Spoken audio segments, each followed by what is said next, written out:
Selam dostlar. Lenin Dosyası serisinin ikinci bölümündeyiz. Birinci bölümde Vladimir İliç Ulyanov'un çocukluk yıllarına, ailesine, eğitim hayatına ve onu şekillendiren çevreye bakmıştık. Şimdi ise Lenin'in hayatında çok daha büyük bir dönüşümün başladığı yıllara gidiyoruz. Gençlik yıllarına. Bu dönem Lenin'in yalnızca kişisel olarak olgunlaştığı bir dönem değildi. Aynı zamanda onun Rusya'nın toplumsal ve siyasal yapısını sorgulamaya başladığı, Marksizmle tanıştığı ve hayatını devrimci mücadeleye adamaya karar verdiği yıllardı. Lenin'i sıradan bir hukuk öğrencisinden Rusya'nın en önemli devrimci önderlerinden birine dönüştüren süreç nasıl başladı? Abisi Alexander'ın idamı Lenin üzerinde nasıl bir etki bıraktı? Marksizmle nasıl tanıştı? Ve henüz 20'li yaşlarının başındayken kendisini nasıl işçi hareketinin ve devrimci mücadelenin içinde buldu? Bugünkü bölümde Lenin'in gençliğini ve siyasi yaşama girişini anlatacağız. Hazırsanız başlayalım. Genç Vladimir Ulyanov'un hayatında her şeyi değiştirecek olan 1887 yılına dönelim. Vladimir Ulyanov henüz 17 yaşındaydı. Ailesi eğitimli, düzenli ve çalışkan bir aileydi. Babası İlya Ulyanov eğitim alanında önemli görevler üstlenmiş, annesi Maria ise çocuklarının eğitimine büyük önem vermişti. Vladimir'in kendisi de gayet başarılı bir öğrenciydi. Ancak 1887 yılı Ulyanov ailesi için büyük bir kırılma noktası oldu. Vladimir'in abisi Alexander Ulyanov, Çar 3. Alexander'a yönelik bir suikast hazırlığına katılan bir örgütle bağlantısı nedeniyle tutuklandı ve idam edildi. Bu olay onun hayatındaki en büyük dönüm noktalarından biri olmuştu. Elbette Lenin'in siyasi düşüncesinin oluşmasında abisinin idamı etkili oldu. Ancak onun siyasi gelişimini anlamak için aynı zamanda dönemin Rusyasını, üniversitelerdeki gençlik hareketlerini, işçi sınıfının büyümesini ve Avrupa'da giderek yaygınlaşan sosyalist düşünceleri de dikkate almak gerekiyor. Vladimir eğitimine devam etti. Abisinin idamından birkaç ay sonra Kazan Üniversitesi'nin hukuk fakültesine girdi. Fakat üniversite hayatı uzun sürmeyecekti. Çünkü 1887'nin sonlarında Kazan'da öğrencilerin katıldığı bir protesto gerçekleşti. Dönemin üniversitelerinde öğrenciler daha fazla akademik özgürlük ve üniversite yaşamında daha geniş haklar talep ediyorlardı. Vladimir Ulyanov da bu öğrenci hareketinin içerisinde yer aldı, protestoya katıldığı için üniversiteden uzaklaştırıldı ve bu nedenle Kazan'dan ayrılmak zorunda kaldı. Bu dönemde onun hayatında başka bir gelişme daha yaşanıyordu. Ulyanov, devrimci ve sosyalist düşünceyle daha yakından ilgilenmeye başlamıştı.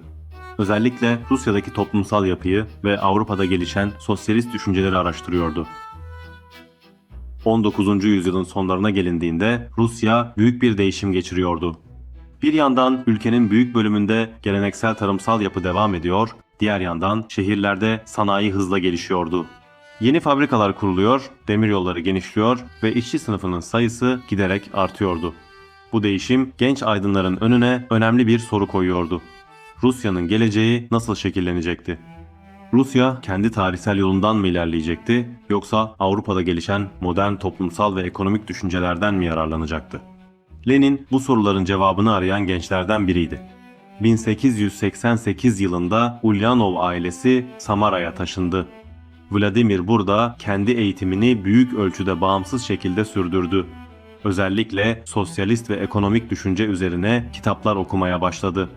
Bu yıllarda Karl Marx'ın eserleriyle daha yakından ilgilenmeye başladı.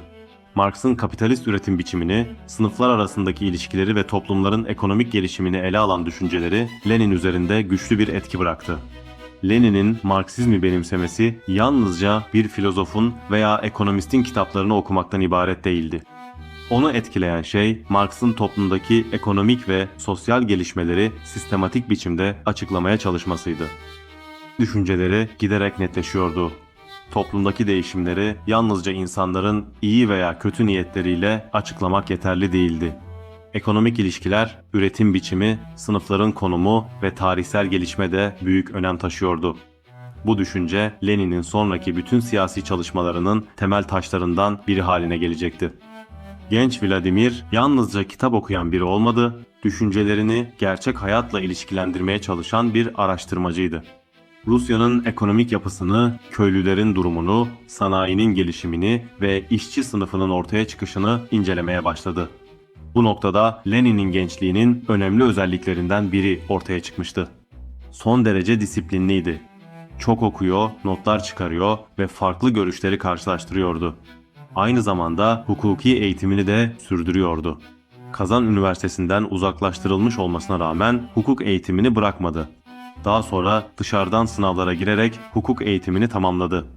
1891 yılında hukuk sınavlarını başarıyla geçti. Böylece genç Vladimir Ulyanov hukukçu olarak çalışma hakkı kazandı. Bir süre Samara'da avukatlık yaptı. Ancak onun asıl ilgisi artık hukuk mesleğinden çok daha farklı bir alandaydı.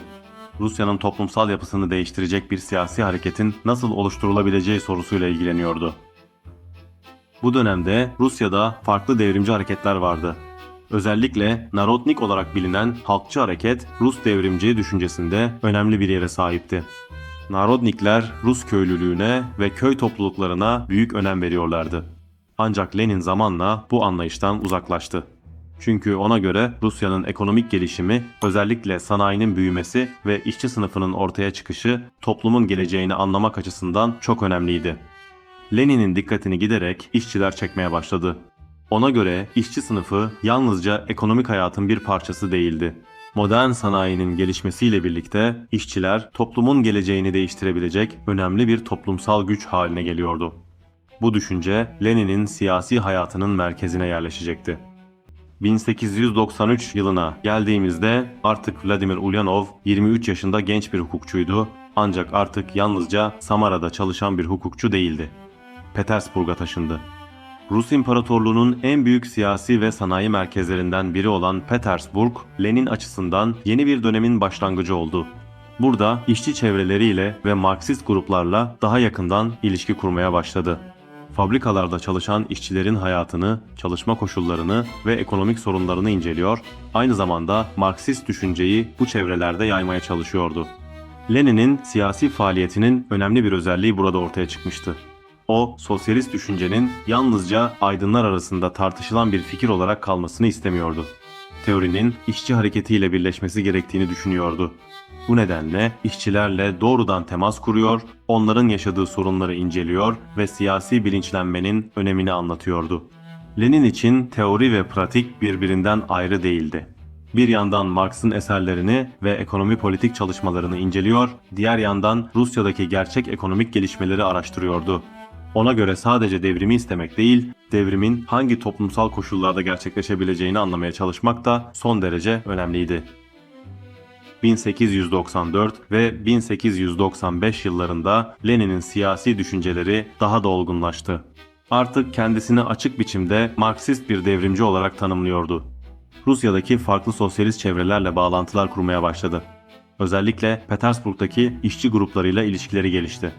Bu çalışmaların sonucunda Lenin ve çevresindeki devrimciler, işçilerin ekonomik mücadelelerini daha geniş bir siyasi mücadeleyle birleştirmeye çalışıyorlardı. 1895 yılında bu faaliyetler yeni bir aşamaya ulaştı. Lenin, Petersburg'daki Marksist grupları bir araya getirmeye yönelik çalışmalar yürüttü.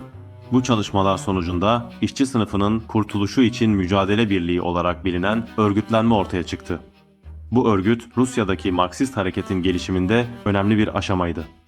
Amaç, işçi hareketini sosyalist düşünceyle buluşturmak ve işçi sınıfının siyasi bilincinin gelişmesine katkıda bulunmaktı.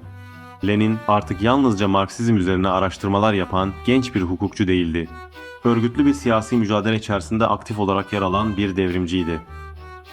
Fakat bu faaliyetler uzun süre gizli kalmadı. Çarlık yönetiminin güvenlik makamları devrimci hareketleri takip ediyordu.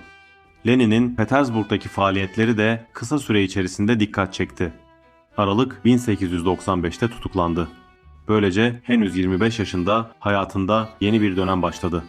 Geride bıraktığı birkaç yıl içerisinde hayatının yönünü tamamen değiştirmişti. Çocukluk yıllarında başarılı ve disiplinli bir öğrenci olarak tanıdığımız Ulyanov, artık Rusya'daki işçi hareketinin içerisinde yer alan genç bir Marksist devrimciydi.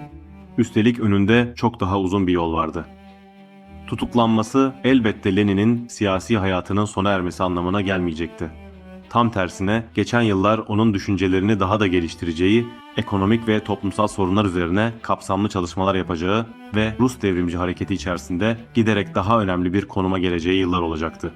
1895'e kadar olan bu dönem Lenin'in hayatını anlamak açısından son derece önemlidir. Çünkü Lenin'in görüşleri henüz iktidarda değildi, Komünist Parti'nin lideri değildi ve devrimsel süreçler olgunlaşmamıştı.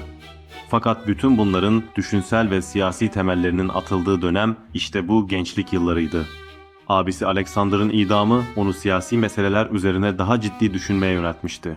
Ardından üniversite yılları gençlik hareketleriyle tanışmasını sağlamıştı ve Marx'ın düşüncelerini inceleyerek Marksizme yönelmişti.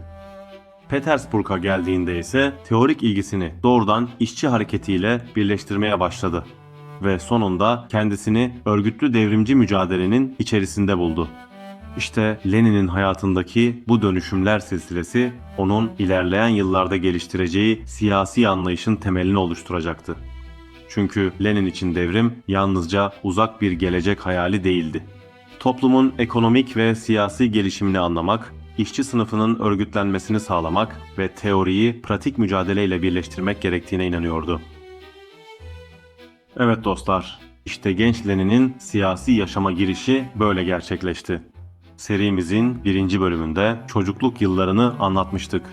Şimdi ise genç Vladimir Ulyanov'un yavaş yavaş Lenin'e dönüşmeye başladığı noktaya ulaştık. Fakat hikayenin asıl önemli kısmı bundan sonra başlayacak. Bir sonraki bölümde Lenin'in sürgün yıllarına, Marksist teorisini nasıl geliştirdiğine, ekonomi ve toplum üzerine çalışmalarına ve profesyonel bir devrimci olmasını sağlayan düşünsel yapısının şekillenmesine bakacağız. Yani Lenin'in neden yalnızca siyasi bir aktivist değil, aynı zamanda nasıl güçlü bir teorisyen olarak ortaya çıktığını da ele alacağız. Sırada Lenin dosyasının 3. bölümü var, Teorisyen Lenin. Bu bölümde gelecekte dünya tarihini etkileyecek olan politikaların temelleri tam da bu dönemde atılacak. 3. bölümde görüşmek üzere, şimdilik hoşça kalın, dayanışmayla kalın.